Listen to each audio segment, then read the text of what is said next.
Good rising, everyone. Just thought I'd let y'all watch the sun rise this morning with me. Nothing new is going on here. The dogs are playing. You know that. Cheyenne has a frisky bone in her.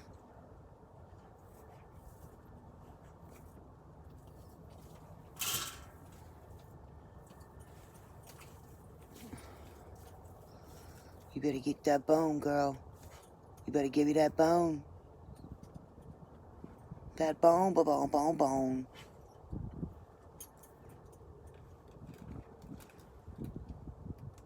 It's been cooler here lately. Thank goodness the flies have gone down. Those of you who know, we live in a wagon, so we have no screen doors and screen windows and stuff like that. Like, it's all roughneck. So we went to Home Depot and bought some of that cheap fiberglass screen, and it seems to be keeping the flies out pretty well.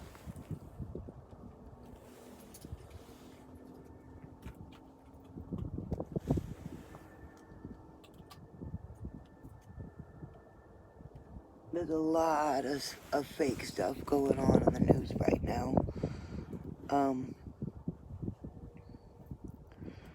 I want to focus this morning on faith. And it doesn't matter whether you have a religion you believe in, whether you believe in the Father or not. Faith is something that is installed within you at birth. You're born with it. It's a tool that's installed. You either use how to learn it later or you never use it at all, and it goes dormant. That's why you meet these people that, they weren't raised with faith. So they don't believe in faith and stuff like that. But yet they believe in luck and karma and good deeds and stuff like that, which, I've proven that true on this journey, that by giving things, my husband and I have given away cars, clothes, food, the last of whatever we've had, if somebody came along and needed it. So, and then turn around and go down the road 30 miles and have people give us food, and it does come back. So karma works both ways. That's what people call it, is karma. That's the name they've given that action. The natives used to say that the earth gives back. Mother Earth. Okay, well, some people think that's pagan worship. Regardless of where you come from, what you've done, if you don't have faith, you don't have shit. Because just like Paul, when he walked on the water, he had faith. He believed. And then he started to doubt, and what happened? As soon as he started to doubt, he started to sink. So whether you believe in these stories or not, regardless, Curious George, you believe in that? It's the same concept. If I believe in something long enough, it will manifest. That's the way energy works here. And this free will that everyone talks about, that's something we weren't born with, unfortunately. And you can go back to the stories of the garden and whatever you want. But free will was not given freely to us until recently. The last 2,000 years. Since the Jesus Christ era. And by the way, Jesus Christ is not his name. There was no J in the Hebrew language back then. So, Jesus is a spin-off of Jesus. So all you Jesus dumpers out there and thinking that that's his name and, oh, well, that's what we call him. I suggest that you look up my channels. And on my channels that I watch is a channel named Giggles. Giggles. She was formerly known as Truth Unveiled 777, and they have shut him down several times because of revealing the truth about Yahusha's name. So I'll say it for you. Yahweh and Yahshua do not go together. For example, my son's name is Walter. He's named after his dad. He's Walter Jr. Okay? So why would I name my only son something else besides his father's name? So like he says in his videos, there's everything in a name. It says there's power in a name. You don't just walk up to someone and go, hey buddy, you know, how you doing? Or hey Jack, and their name is Joe. You don't call someone by a name that's not theirs. So I come from the Jesus family, so I know there's crosses and pagan stuff all over my family's house. I lost my family years ago when I was awakened. That's another testimony we'll do another day, but once you realize the true name of the Father, you don't concern yourself with well, actually you do concern yourself with how you use it. You're very careful of how you use it. It's just the coyotes. Calm down. It's just the coyotes, booby. No, sir. Anyway, I may not be able to finish this video, so real quick. His name is Yahuwah. Yahuwah. And his son is Yahusha. Yahuwah, Yahusha. That makes sense. That would be his living flesh son. He would name him after himself. So, anyway, it's starting to drop. The temperature's getting cold now because the sun's fixing to rise. And something about the pressure drops when the sun comes up, so the temperature drops. I don't know about all that. I'm not a Scientologist. Although, I believe I could actually stand on a stand and make a good debate with a Scientologist today, being what I've learned. Those of you who have kept up with our journey know that my husband and I dropped everything to follow Yahuwah and Yahusha and their word and their truth. And we've been persecuted along the way. And when I say that we have been spat in our faces, I don't mean people have been mean to us. That's an understatement. I mean, I have literally had to wipe a person's spit off my face because I chose to follow something that no one can see and hear and feel. But that's not true.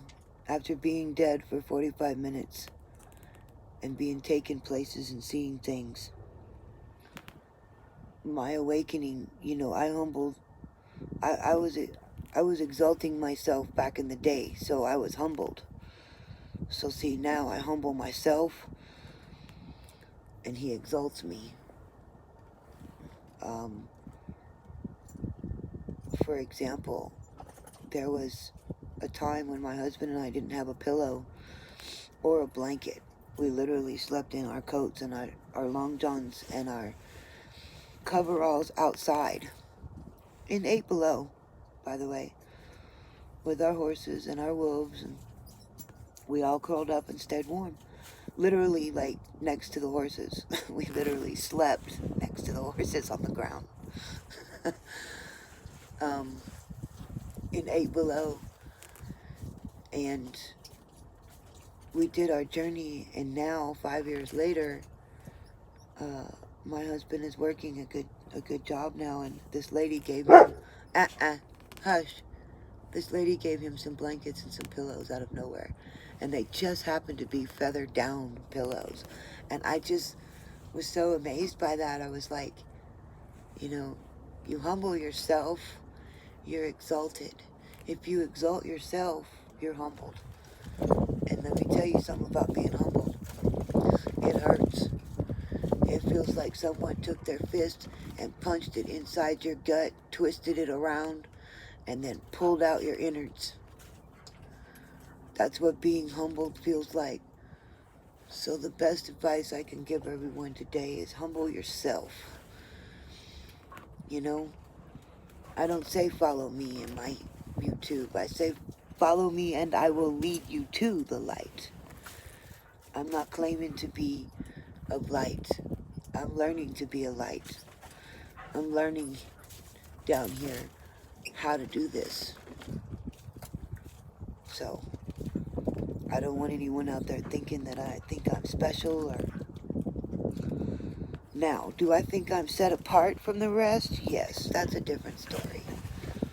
That doesn't make me a better option here. Can you guys chill out?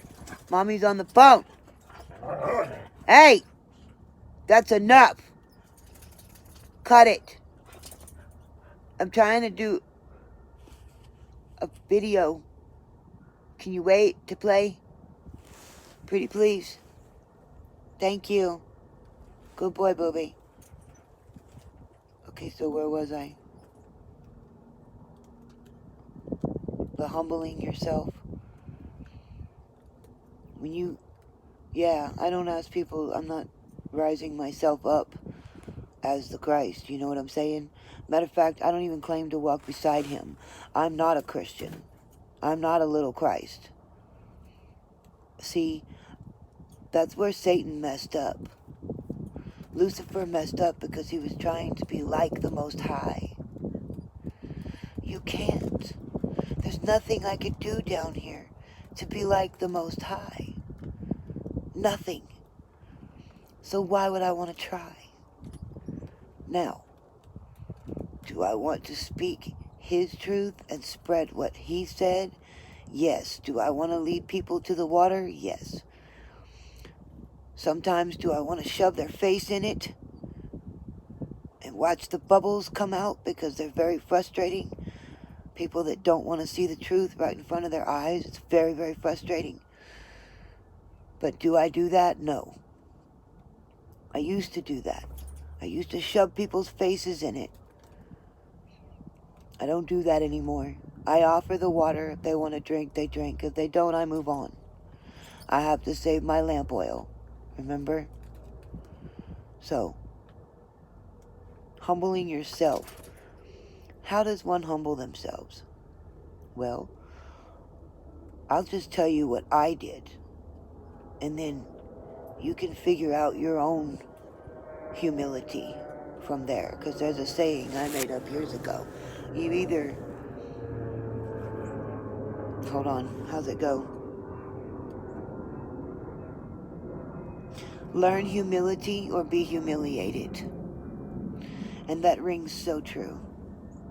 Because if you don't humble yourself, a greater power that's stronger than you will do it for you. And you don't want that. You don't want the Father humbling you.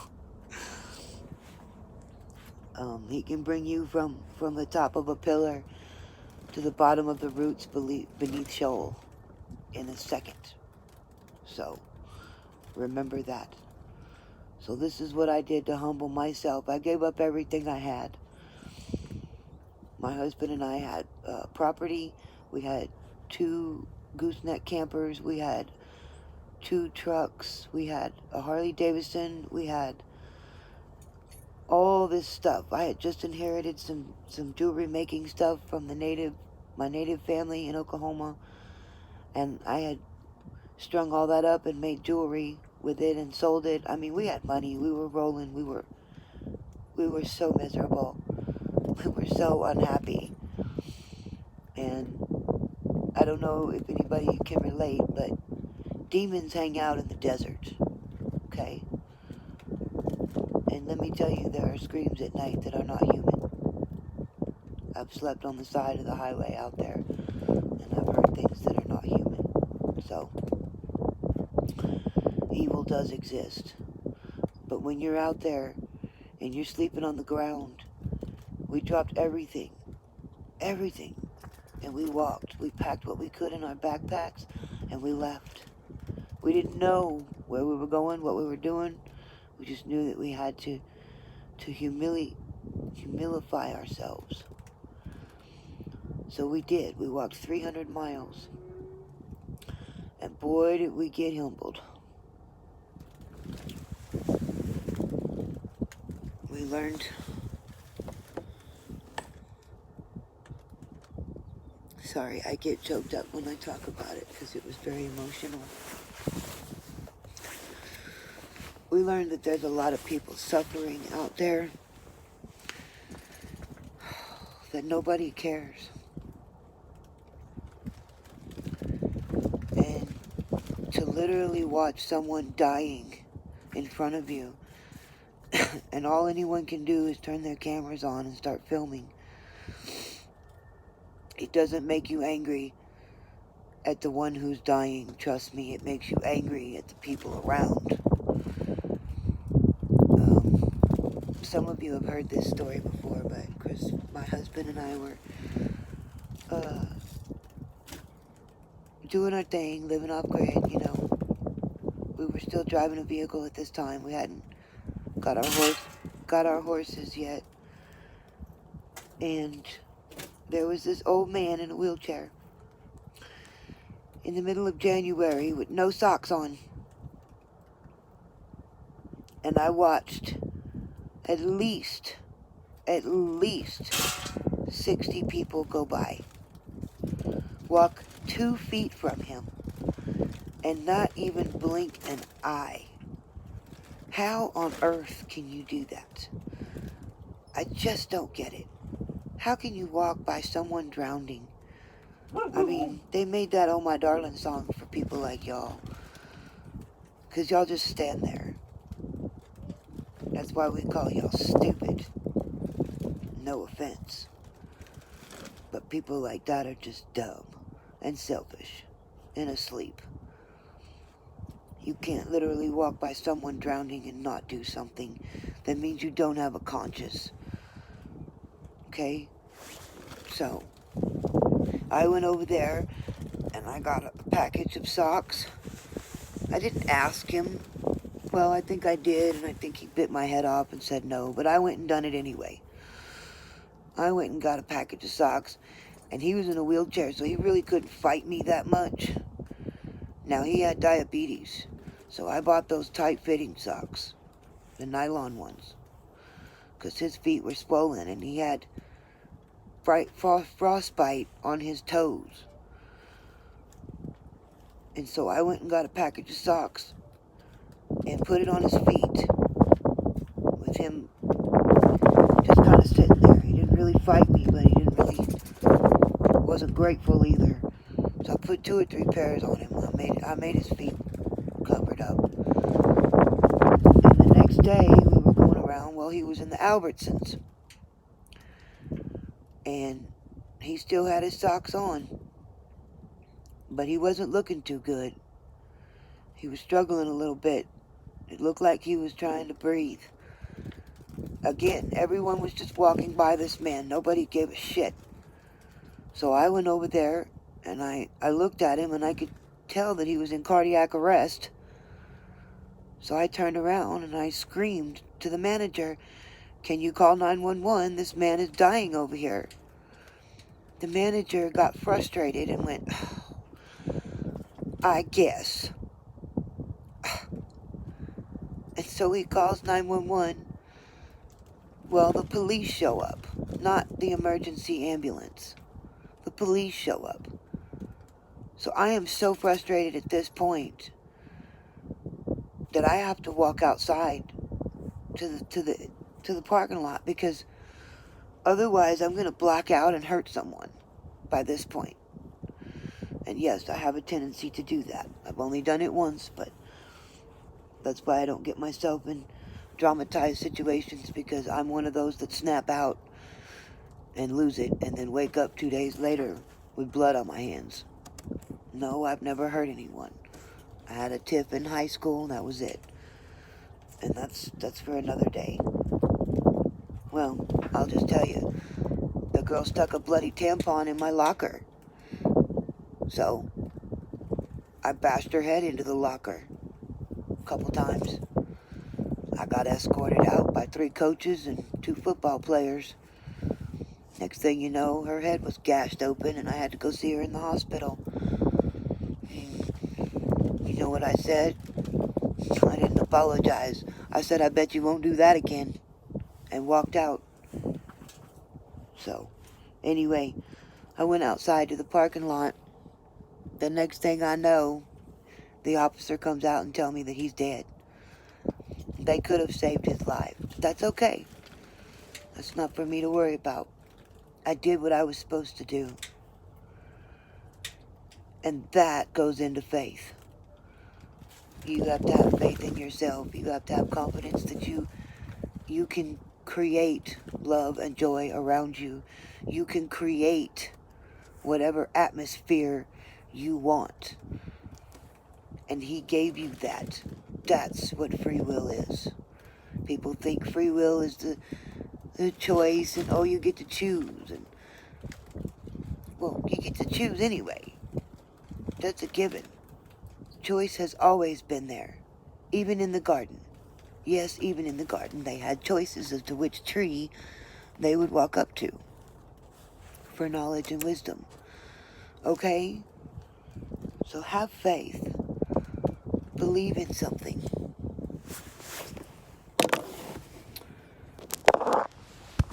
I'll come back and let y'all know when the sun's up.